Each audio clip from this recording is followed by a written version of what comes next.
Good afternoon, ladies and gentlemen. We're going to try and make this a little more interactive session. So let me ask you, has any of you been to India? No. Okay, we have one person. So, okay, two, right? Exactly. When you think about India, I mean, I'm sure you read about India because it is one of the large countries with a large population. What's the first thing that comes to your mind? Does anybody have an image of India?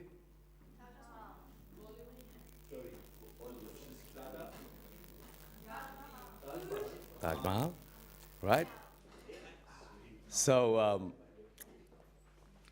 here we go.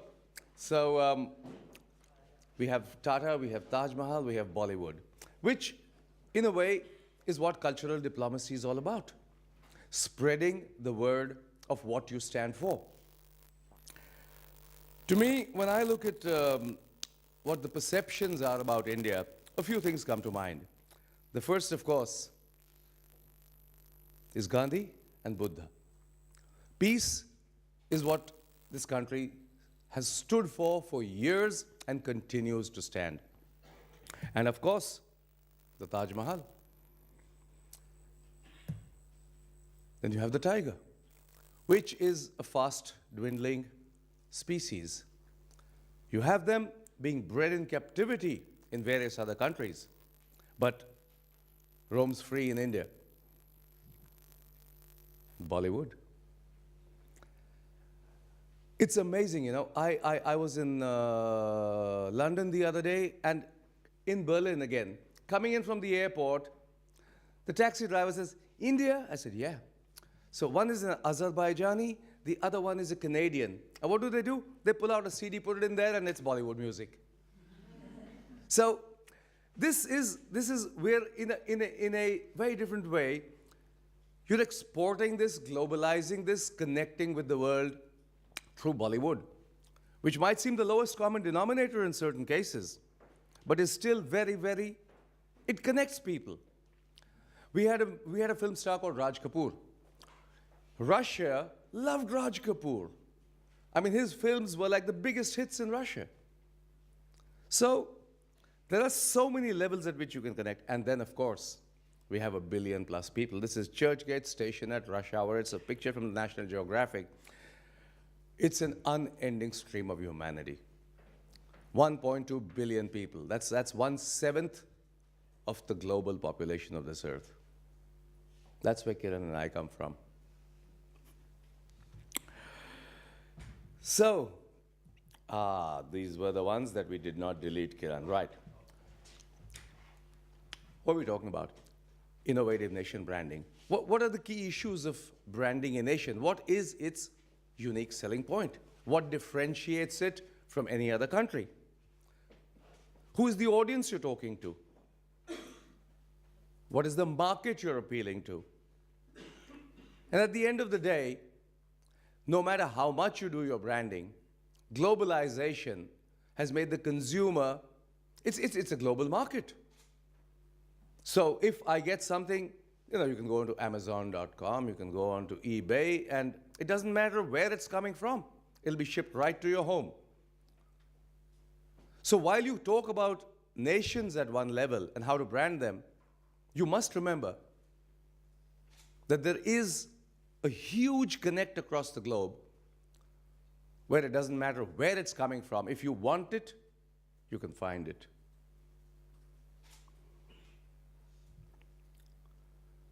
So what are the things that impact like how you brand a nation? Where it is located, what are the natural resources, what are the tourist attractions, what kind of people do you have there, what are the different races, what is the religion of that country, what is the culture? Because culture is what people are looking for. You travel out of your own place to connect with other cultures. And I'll come back to that later when we talk about what IIPT is all about. So, excuse me. What is the heritage? What is the culture? What does it have to offer? What are the political and economic systems available there? What is the infrastructure like? And then again, what really impacts people is what we go back to the first slide. Who are the people you associate with that country? Who are the people you associate with that culture? So you say Gandhi and boom, everybody says India. You say Buddha, everybody says India. So who are the famous faces? South Africa, you go in, you say Nelson Mandela, Madiba, boom, everybody connects. You go into, we were at this symposium, a global symposium of IIPT in Johannesburg. It was held to honor the legacies of Martin Luther King, Nelson Mandela, and Mahatma Gandhi. And these were the three greatest apostles of peace that we have ever seen. So, despite the fact that the United States, South Africa, and India are so geographically apart, there's still a connect. Now, can we use this for doing our branding of nations, of connecting nations? Because that's what IIPT is all about, and we come back to that. Moving on from nation branding to creative economies. What is the first thing that a creative economy would do? Is to establish the country of origin of that product or service. Made in India, made in China, made in Japan, made in Korea, made in the United States of America. Now that really determines how people perceive that nation and that economy. So the first thing is the branding of where that product or service comes from. What is the infrastructure that's available? Do we have roads? Do we have ships? Do we have ports? Do we have aircraft? Do we have runways? Do we have everything that makes it easier to move around? Of course, you've got to do your SWOT analysis for anything that you do.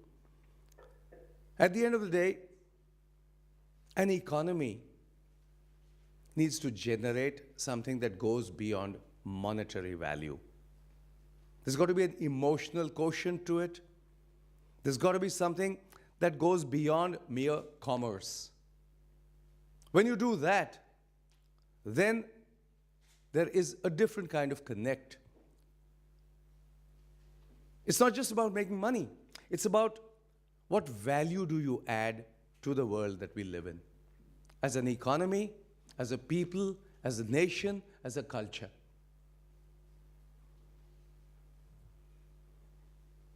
The third part of this thing is sustainable tourism. Now, tourism has two aspects. One is the inbound, the other is the outbound. We have a large, growing, rapidly richer middle class. So you have at least 2.5 times the number of people that travel out of the country as compared to the number of people that come in. We had 7.1 million people that came into the country last year, which for a country of India's size is minuscule. You know, cities get more than that. But you have 17-odd million who traveled out of the country last year. But when we talk about sustainable tourism, the one thing we're looking at is inbound tourism and how it affects the country that we're inviting tourists into. On the good side, you have countries like Bhutan, you have countries like the Maldives, who want tourism, but who ensure that the numbers do not exceed the carrying capacity, whether it is by way of high pricing, or whether it is by way of accessibility. And at the other end, you have mass tourism. Now, tourism feeds off the land. That's exactly what tourism does. It feeds off the indigenous culture, the environment, the people. But at the same time, it has the propensity to degrade that very environment that it feeds off. So where do you draw the line? That's always a difficult question. People do want more people coming in because it brings you money. But then if you're looking for a different culture, and you end up with this whole business of traveling and everybody ends up being the same, then there's no reason to leave home. Also, if you have, now this is a bit of a loaded thing, cheap charter tourism. If people come in on those cheap charters and use the plastic bottles and dump them on the beach and the tide brings them back in a few years, the destination becomes just unattractive for everybody. So where do you draw the line between use and abuse? Again, you know, it's wonderful to have young people here. I mean, I was young too once. But you, the guys who are going to like take this forward. So these are questions that all of you should be asking all the time. We look at, you know, you look up in the night and you say, wow, in this huge universe, I mean, we seem to be the only guys that have life on this planet. It is a fragile planet. And we're abusing it grossly. And it's in your hands. We're going to be gone soon. He has white hair, I have a white beard. We're all going to be gone soon. So will you, but you have much more time. The other thing about sustainable tourism is price perception. Is it value for money? Now, if you price it too high, people don't come. You price it too low, it's overrun. So again, where do you draw the line? How do you price it so that it's attractive, but still it's sustainable? It does not exceed the carrying capacity of that destination. The access to that place, is it easily accessible? Between Delhi and Agra, which are like, you know, huge tourist towns, there's no flight. Between Bangkok and Phuket, you have 10 747s a day. Now, is that good? Is that bad? I don't know. Then there's the challenge of the local versus global. Do we have the local competency to handle the tourism? Do we bring in the global players? Does the global player have the same care for that environment, for that destination, for that place? So do you bring in local and use the competencies that are available?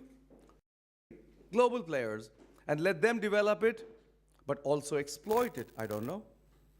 What's the heritage? What's the culture? Do we need, we said this right at the beginning, you need to preserve the indigenous cultures, and not just at reservations. We were in South Africa, we went to a place called Lesedi village. Now it encapsulates a lot of what's happening around the different tribes, sorry. But if you go out and live and see these things in real time, as opposed to a museum piece, then that's what people want to go for. It's like you can go, you know, when people go into a wildlife park and say, oh, I didn't see a tiger. Why, so you really want to see a tiger, man? Go to the zoo. Because you're guaranteed to see a tiger. The uncertainty and the unpredictability and the excitement of the unanticipated. That's what needs to be sustained. That culture needs to be sustained. That's what people will come for. When we talk about foreign investment, I mean, is foreign investment the panacea to everything? Probably not. But there are certain sectors where it is critical, even for a country like India. We, supply the IT to the world, but there are a lot of things that we could use from the other countries too. So what would determine foreign investment? One is transparencies of systems, of processes, of governments, of laws. Then, whether all the stakeholders are involved in this. Are they being compensated in an adequate manner? We had the Bhopal gas tragedy, where lots of people died. There was no compensation, no adequate compensation even to this date. So, you have to recognize the rights of the people who are going to be affected by these projects. If you build bridges, well, fine, great. If you build roads, fine, you can't take them away. But if all you're doing is foreign direct investment in retail,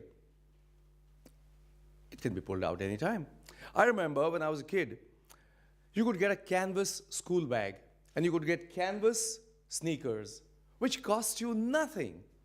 I mean, 50 rupees for a canvas school bag, which is less than a US dollar. You can't buy them anymore. Everything is branded. Even in the villages, you will not find those cheap shoes or those cheap bags. So is that the right way to go about things? So it comes down to protectionism versus opening up the economy. Always a mixed bag. But the world is getting more and more connected. There are people investing across the world, no matter what country they belong to. Indian businessmen are buying British companies. Chinese businessmen are buying American hotels. So this is happening. But what are the issues that need to be kept in mind when you look at foreign direct investment? What is the environmental damage? Does it create more employment? At what price does it create that employment? Does it lead to a loss of a traditional skill? That's also very important. So you can, become a factory worker. But have you lost the ability to make those lovely little wooden toys that your grandfather started to make and which you've carried forward? So traditional skills versus modern employment. So these are the issues, transparency, good governance, accountability, environmental sustainability, stakeholder involvement.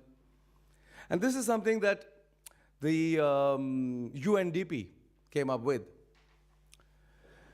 That when we're talking about international investments, we need to develop a framework to which national regulations, international investment agreements, global corporate social responsibility initiatives, and individual investment contracts can refer to.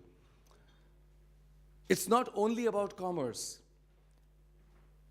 It's about coming back to this little globe that we all live on. We need to have a model that will make it work. People will invest, people will make money, people will invest across boundaries, but we need a framework which addresses these issues.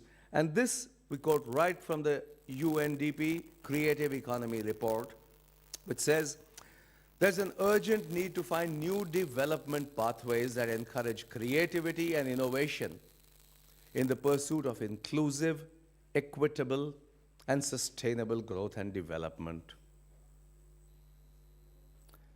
If you don't do that,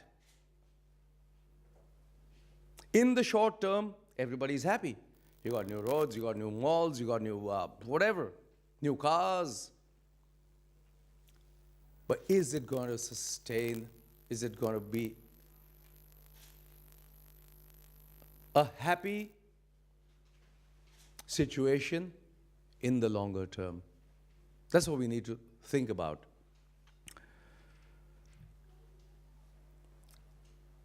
As IIPT India, IIPT is the International Institute for Peace Through Tourism. It's a 27-year-old organization founded by a beautiful gentleman called Louis D'Amour. He's devoted 27 years to building this thing, and it's founded on one very, very simple principle. A, that tourism, which is probably the world's largest industry, tourism accounts for 1 in 11 jobs across the globe. That is big. That tourism is the greatest tool for peace. And that every tourist is potentially an ambassador for peace. When you travel out of the country, and you travel with an open mind, and you travel with a respect for the culture that you're going to visit. Not only does it open your mind, it also brings some value to the place that you're visiting. And people-to-people interaction is far superior to government reaction. We connect as people. Governments react to what somebody else is doing or initiate something that somebody else reacts to. So, as IIPT, we believe that it's not about innovative nation branding. It's about, we are actually one brand. We're all talking about exploring outer space. We're sending a probe to Mars where people are willing to take that one-way ticket. If we're going to find an alien life form, how will we present ourselves?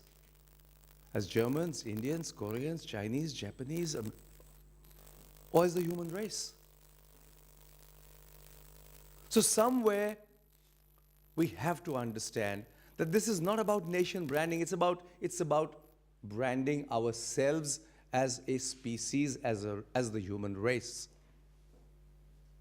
And the day we can realize, which is REAL-IZE, not realize, but make it real. We'll have moved a huge step forward.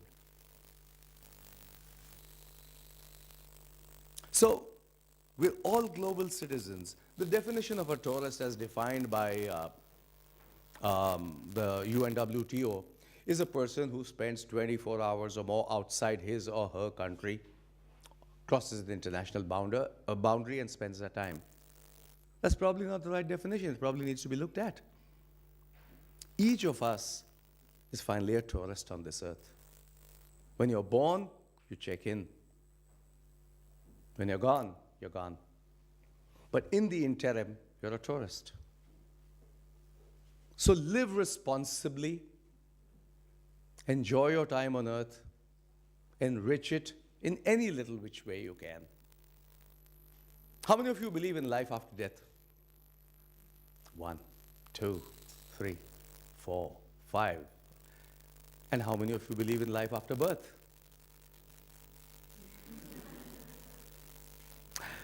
I'll tell you a little story. There's an anthropologist called Hans-Peter Zimmermann. On his blog, somebody anonymously posted this little story. An unborn set of twins are having a conversation in their mother's womb.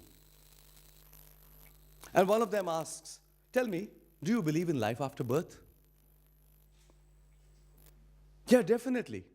Here we are, growing and gaining strength for what we will face on the outside," answers the other. The first one says, "Rubbish. There cannot be life after birth." How is that? I mean, how do you know that there's life after birth? So the other one says, "I don't know exactly myself, but I'm sure it's going to be brighter out there, and we'll have more space, and perhaps we'll actually be running around on our own legs and eating with our own mouths." And the other one says, "Balderdash. I mean, what? I've never heard such nonsense. Eating with your own mouth? What a crazy idea. I mean, that's what umbilical cords are for. You want to run around? Those umbilical cords are too short. You can't run around." And this guy says, look, it'll work out. It's just going to be a little different." He says, "You're crazy, okay? Nobody has come back after birth. So how do you know there is life after birth? How could you prove it?" Well, he says, "Nobody knows what life will look like after our birth, but I know that we're going to see our mother, and she's going to take care of us." He said, "Mother? Mother? You ever seen her? You ever heard her? Who knows about mother?" And the other twin says, "We are inside her. We live inside her. We are growing inside her.